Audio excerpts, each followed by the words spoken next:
Consigne. Vous allez entendre 3 enregistrements, correspondant à 3 documents différents. Pour le premier et le deuxième document, vous avez - 30 secondes pour lire les questions, une première écoute, puis 30 secondes de pause pour répondre aux questions, une seconde écoute, puis 1 minute de pause pour compléter vos réponses. Pour répondre aux questions, cochez X, la bonne réponse, ou écrivez l'information demandée. Exercice 1. Lisez les questions, écoutez le document, puis répondez.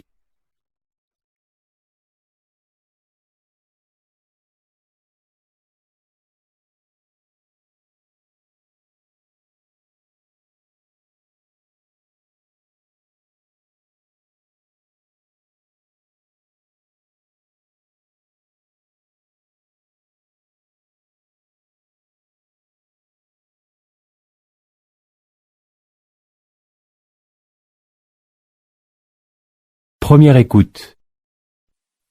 Alors, Charlotte, c'était bien ces vacances? Nul, vraiment nul. À l'aéroport, personne ne m'attendait. J'ai dû marcher pendant presque 1 heure. J'arrive finalement à l'hôtel et, quelle surprise, je n'avais pas de chambre. Ma réservation n'était pas enregistrée. J'ai dû passer la nuit sur un fauteuil à la réception. Ce n'est que le lendemain que j'ai eu une chambre, avec salle de bain, mais sans eau chaude. Le restaurant était tellement mauvais que j'ai été malade. Et ne me parle pas de la magnifique piscine qu'on peut voir sur la publicité. Elle était fermée. Enfin, heureusement que les autres touristes étaient sympas. Ma pauvre Charlotte, tu n'as pas eu de chance. Mais pourquoi tous ces problèmes? On m'a expliqué que les propriétaires étaient nouveaux, qu'ils n'avaient pas beaucoup d'expérience et que c'était la première fois qu'ils recevaient un groupe de touristes. Et toi qui avais demandé pour ne pas avoir de problème à une agence de voyage d'organiser tes vacances. Oui, c'était une erreur, je le reconnais. Et toi, Paul, tes vacances, c'était comment? Eh bien moi, je voulais partir à la mer, mais finalement, à la dernière minute, j'ai changé d'avis. Je suis resté chez moi. Et je suis très content de ma décision car je me suis vraiment reposé. J'aurais dû suivre ton conseil et me méfier de cette publicité. La prochaine fois, si tu veux bien, tu m'aideras à préparer mes vacances. Pourquoi pas?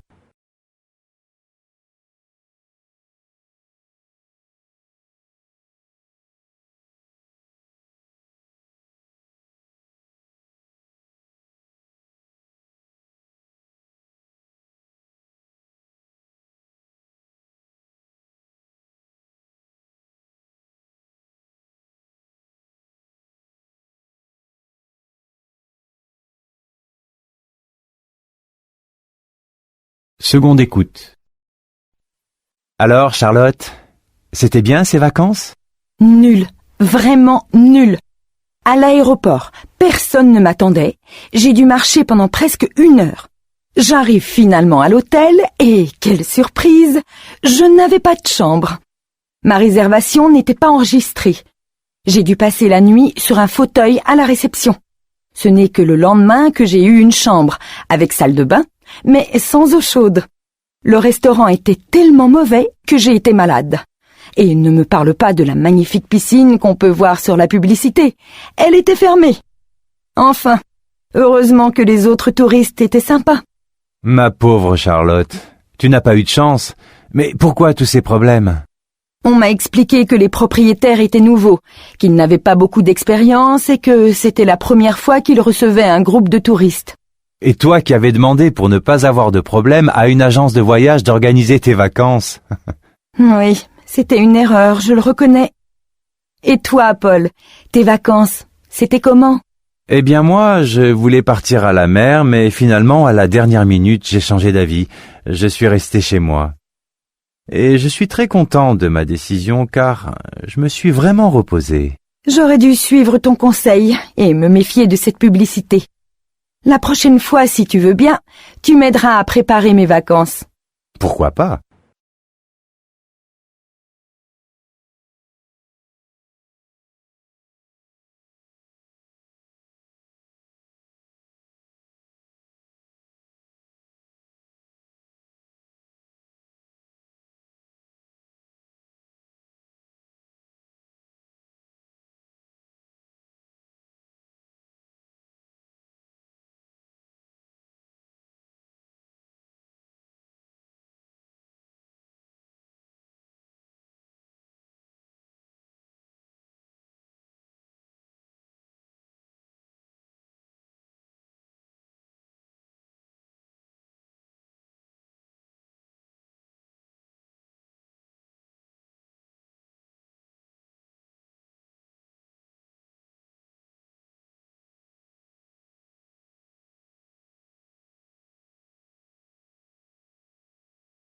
Exercice 2.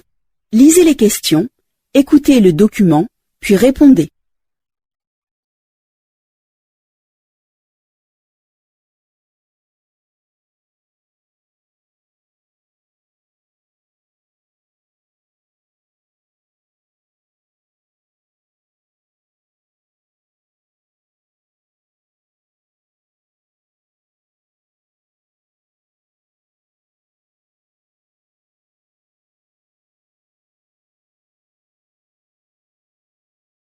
Première écoute. Les derniers cadeaux viennent d'être déballés et certains d'entre eux ne vous ont pas vraiment fait plaisir. Alors pour faire de la place dans les placards, il existe une solution simple et conviviale, le don. La pratique est dans l'air du temps. Les sites de revente et les sites de dons d'objets remportent un très grand succès. Plutôt que de jeter, il est possible de se débarrasser des objets inutiles en quelques clics et de faire des heureux. Consoblog.com est le portail de la consommation alternative. On peut y trouver de l'informatique, des vêtements, des magazines, des voitures et surtout des jouets pour enfants qui sont très recherchés parce que les jouets, c'est assez cher. Et aussi beaucoup d'appareils électroménagers. Le principe est simple. Lorsque vous n'utilisez plus quelque chose, vous passez une petite annonce et la personne que ça intéresse va vous contacter par courriel ou par téléphone. Elle passera chez vous pour récupérer l'objet. On donne parce qu'on se dit que parfois pour récupérer quelques euros, ça ne vaut pas la peine de perdre du temps à mettre un objet en vente ou parce qu'on peut faire plaisir à quelqu'un. Parce que c'est très pratique et c'est rapide. On donne parce qu'on veut recycler des objets, mais c'est surtout parce qu'on a envie de donner, par générosité. Donner, c'est vraiment dans l'air du temps. Ça fait partie de la solidarité qu'on peut voir dans la vie de tous les jours et en particulier sur Internet. Cela a beaucoup de succès, notamment auprès des jeunes. Ces sites spécialisés dans le don et la récupération permettent de s'équiper pour presque rien. La plupart sont totalement gratuits, d'autres ont un numéro de téléphone surtaxé qu'il faut appeler pour obtenir les coordonnées du donneur. Pour écarter les éventuels revendeurs, on a mis en place, comme sur les sites marchands, un système de notes pour que la personne qui vient récupérer l'objet puisse évaluer la qualité du service. À partir de maintenant, vous pouvez respecter la règle des 3 R, réduire les déchets, réemployer et recycler les objets.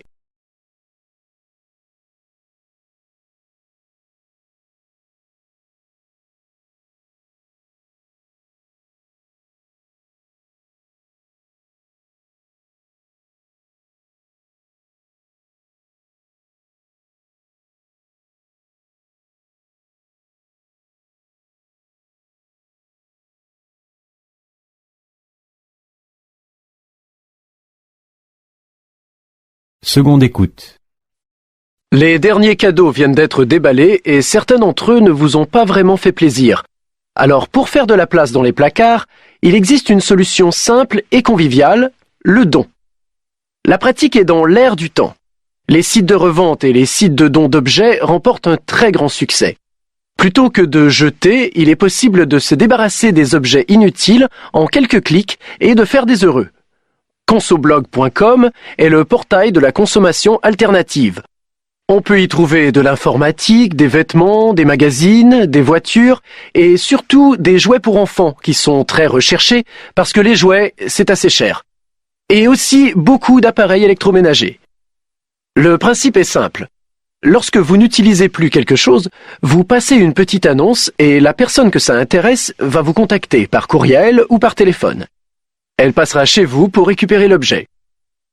On donne parce qu'on se dit que parfois pour récupérer quelques euros, ça ne vaut pas la peine de perdre du temps à mettre un objet en vente ou parce qu'on peut faire plaisir à quelqu'un. Parce que c'est très pratique et c'est rapide. On donne parce qu'on veut recycler des objets, mais c'est surtout parce qu'on a envie de donner, par générosité. Donner, c'est vraiment dans l'air du temps. Ça fait partie de la solidarité qu'on peut voir dans la vie de tous les jours et en particulier sur Internet. Cela a beaucoup de succès, notamment auprès des jeunes. Ces sites spécialisés dans le don et la récupération permettent de s'équiper pour presque rien. La plupart sont totalement gratuits, d'autres ont un numéro de téléphone surtaxé qu'il faut appeler pour obtenir les coordonnées du donneur. Pour écarter les éventuels revendeurs, on a mis en place, comme sur les sites marchands, Un système de notes pour que la personne qui vient récupérer l'objet puisse évaluer la qualité du service. À partir de maintenant, vous pouvez respecter la règle des 3 R. Réduire les déchets, réemployer et recycler les objets.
Exercice 3.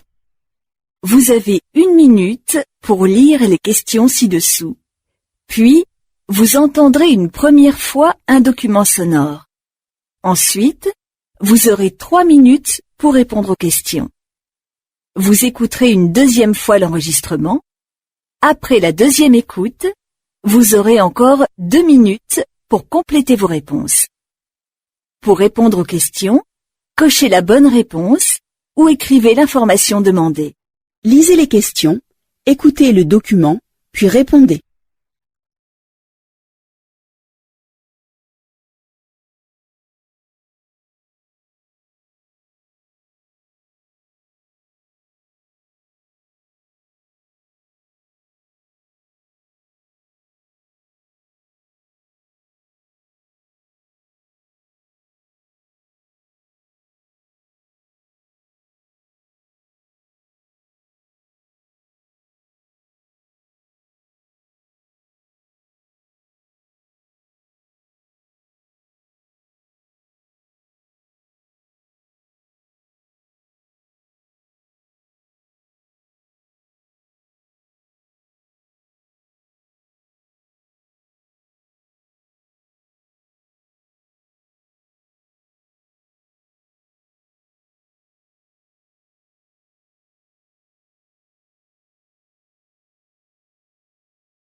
Première écoute.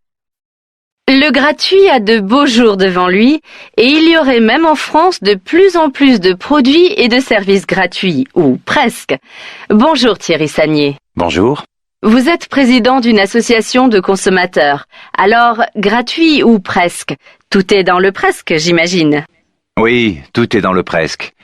On parle beaucoup de gratuit. C'est vrai qu'avec Internet qui s'est développé, le consommateur a pris conscience qu'il pouvait avoir des produits ou des services gratuitement ou à moindre coût. Ça pose la réalité des justes prix et des marges réelles. Quand, en période de solde, on a des réductions de moins 40 ou moins 50% et que les professionnels reconnaissent qu'ils font encore des bénéfices, cela pose le problème des prix et des marges de profit. Ce que vous dites, Thierry Sagnier, c'est que ce qu'on payait hier, on pourrait peut-être l'avoir gratuit? Non, je ne pense pas que ce soit possible. On ne peut pas demander aux professionnels de vendre à perte toute la journée, car sinon ils ne resteront pas professionnels très longtemps. Cela pose la question de la mesure. Souvent, les vendeurs demandent des prix trop élevés pour être sûrs de gagner de l'argent. Ils doivent accepter de vendre moins cher. Alors, quels sont concrètement les secteurs qui vont vers plus de gratuité? On connaît tous les journaux du matin ou du soir gratuits. Ils sont gratuits pour les consommateurs. Mais eux, ils se financent par la publicité. C'est un nouveau modèle économique. On parle aussi de restaurants gratuits. C'est vrai ça? Oui, il y a des expériences, mais il faut voir ce qu'il y a derrière. Il y a des coûts et il y a la volonté de changer, de faire différemment. Tout n'est pas mauvais, mais tout n'est pas bon. Il faut faire attention. Par exemple, on peut vous dire ça va être gratuit pour les enfants. C'est une politique commerciale qui va être mise en place par le restaurateur. Plus de parents, alors plus de consommateurs. Donc, si c'est gratuit pour l'enfant, il va demander plus cher pour les parents? Non, pas forcément. Ce que fait le restaurateur, c'est appliquer une nouvelle politique commerciale. Mais là où il faut faire attention, c'est dans les supermarchés. Quand on vous dit « Venez car vous aurez des cadeaux », cela peut être un produit d'appel. Quand le consommateur ira acheter un produit très peu cher, après il aura envie de revenir et on pourra lui vendre n'importe quoi à n'importe quel prix, il sera attrapé. Il viendra plus souvent. Le consommateur doit toujours faire très attention. C'est une technique de vente adaptée à l'époque? Oui, vendre de meilleurs produits et moins chers et surtout proposer des services gratuits permet de toucher les consommateurs d'aujourd'hui. Merci beaucoup Thierry Sagnier.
Seconde écoute.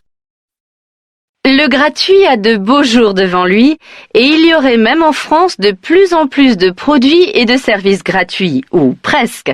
Bonjour Thierry Sagnier. Bonjour. Vous êtes président d'une association de consommateurs. Alors, gratuit ou presque? Tout est dans le presque, j'imagine. Oui, tout est dans le presque. On parle beaucoup de gratuit. C'est vrai qu'avec Internet qui s'est développé, le consommateur a pris conscience qu'il pouvait avoir des produits ou des services gratuitement ou à moindre coût. Ça pose la réalité des justes prix et des marges réelles. Quand, en période de solde, on a des réductions de moins 40 ou moins 50% et que les professionnels reconnaissent qu'ils font encore des bénéfices, cela pose le problème des prix et des marges de profit. Ce que vous dites, Thierry Sagnier, c'est que ce qu'on payait hier, on pourrait peut-être l'avoir gratuit?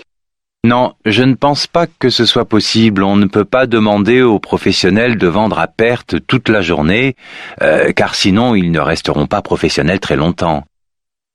Cela pose la question de la mesure. Souvent, les vendeurs demandent des prix trop élevés pour être sûrs de gagner de l'argent. Ils doivent accepter de vendre moins cher. Alors, quels sont concrètement les secteurs qui vont vers plus de gratuité? On connaît tous les journaux du matin ou du soir gratuits. Ils sont gratuits pour les consommateurs. Mais eux, ils se financent par la publicité. C'est un nouveau modèle économique. On parle aussi de restaurants gratuits. C'est vrai ça? Oui, il y a des expériences, mais il faut voir ce qu'il y a derrière. Il y a des coûts et il y a la volonté de changer, de faire différemment. Tout n'est pas mauvais, mais tout n'est pas bon, il faut faire attention. Par exemple, on peut vous dire, ça va être gratuit pour les enfants. C'est une politique commerciale qui va être mise en place par le restaurateur. Plus de parents, alors plus de consommateurs. Donc, si c'est gratuit pour l'enfant, il va demander plus cher pour les parents? Non, pas forcément. Ce que fait le restaurateur, c'est appliquer une nouvelle politique commerciale. Mais là où il faut faire attention, c'est dans les supermarchés. Quand on vous dit « Venez car vous aurez des cadeaux », cela peut être un produit d'appel. Quand le consommateur ira acheter un produit très peu cher, après il aura envie de revenir et on pourra lui vendre n'importe quoi à n'importe quel prix, il sera attrapé. Il viendra plus souvent. Le consommateur doit toujours faire très attention. C'est une technique de vente adaptée à l'époque?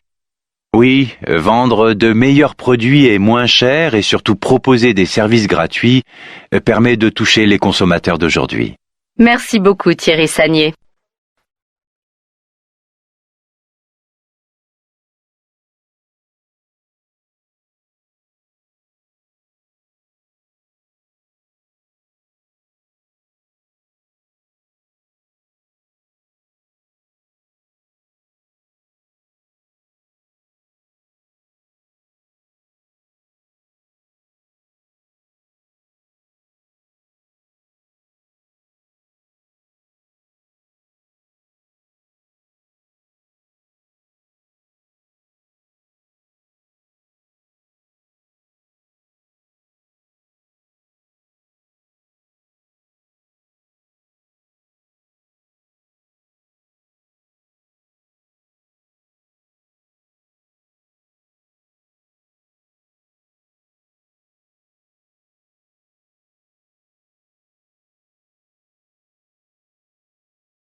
L'épreuve de compréhension orale est terminée.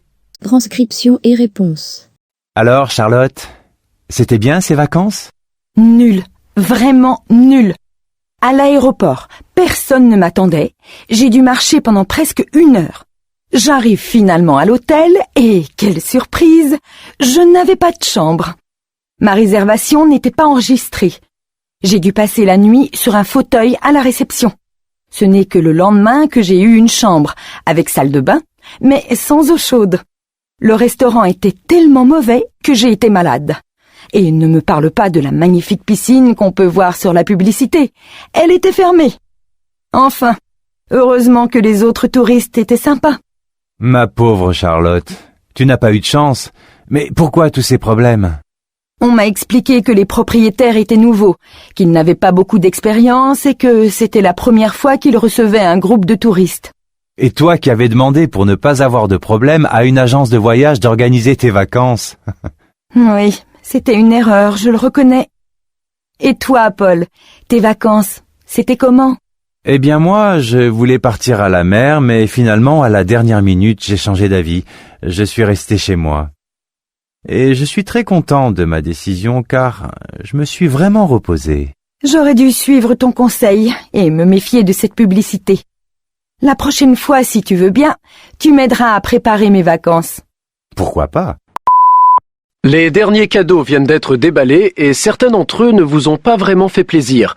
Alors, pour faire de la place dans les placards, il existe une solution simple et conviviale, le don. La pratique est dans l'air du temps. Les sites de revente et les sites de dons d'objets remportent un très grand succès. Plutôt que de jeter, il est possible de se débarrasser des objets inutiles en quelques clics et de faire des heureux. Consoblog.com est le portail de la consommation alternative. On peut y trouver de l'informatique, des vêtements, des magazines, des voitures et surtout des jouets pour enfants qui sont très recherchés parce que les jouets, c'est assez cher. Et aussi beaucoup d'appareils électroménagers. Le principe est simple. Lorsque vous n'utilisez plus quelque chose, vous passez une petite annonce et la personne que ça intéresse va vous contacter par courriel ou par téléphone. Elle passera chez vous pour récupérer l'objet. On donne parce qu'on se dit que parfois pour récupérer quelques euros, ça ne vaut pas la peine de perdre du temps à mettre un objet en vente ou parce qu'on peut faire plaisir à quelqu'un. Parce que c'est très pratique et c'est rapide. On donne parce qu'on veut recycler des objets, mais c'est surtout parce qu'on a envie de donner, par générosité. Donner, c'est vraiment dans l'air du temps. Ça fait partie de la solidarité qu'on peut voir dans la vie de tous les jours et en particulier sur Internet. Cela a beaucoup de succès, notamment auprès des jeunes. Ces sites spécialisés dans le don et la récupération permettent de s'équiper pour presque rien. La plupart sont totalement gratuits, d'autres ont un numéro de téléphone surtaxé qu'il faut appeler pour obtenir les coordonnées du donneur. Pour écarter les éventuels revendeurs, on a mis en place, comme sur les sites marchands, un système de notes pour que la personne qui vient récupérer l'objet puisse évaluer la qualité du service. À partir de maintenant, vous pouvez respecter la règle des 3 R. Réduire les déchets, réemployer et recycler les objets.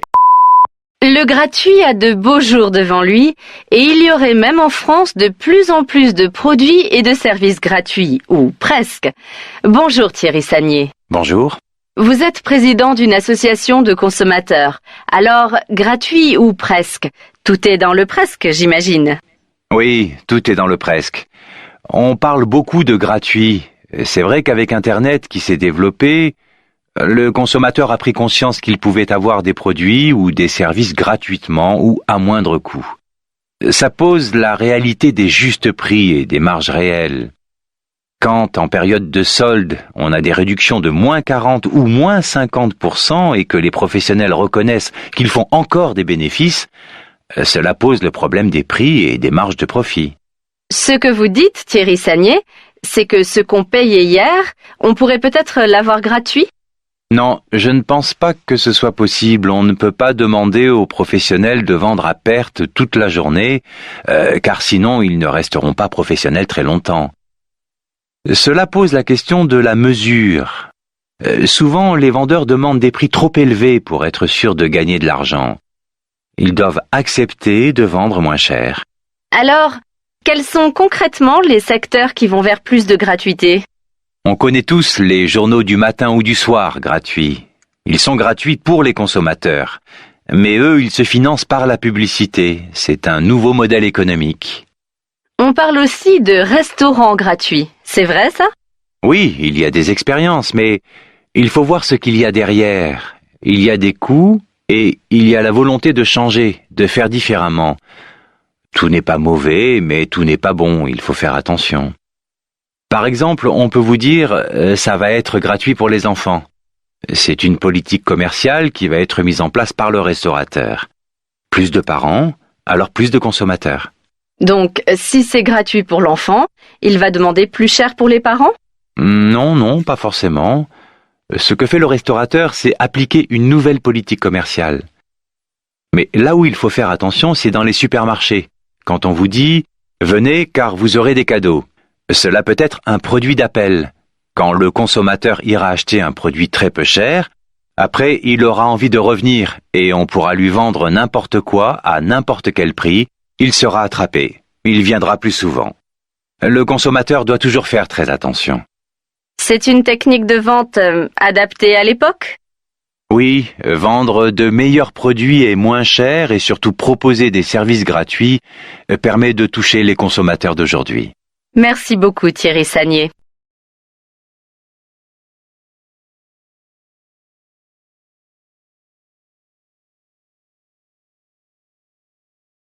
Thank you for watching our video. Like and subscribe our channel for more amazing videos. Also don't forget to share it with your friends. Contact French NU to learn French language. We provide online classes for DELF preparation, TEF preparation, academic course preparation for kids, and accent improvement. Call or WhatsApp at 98706966926 or email at linguistic.fr@gmail.com.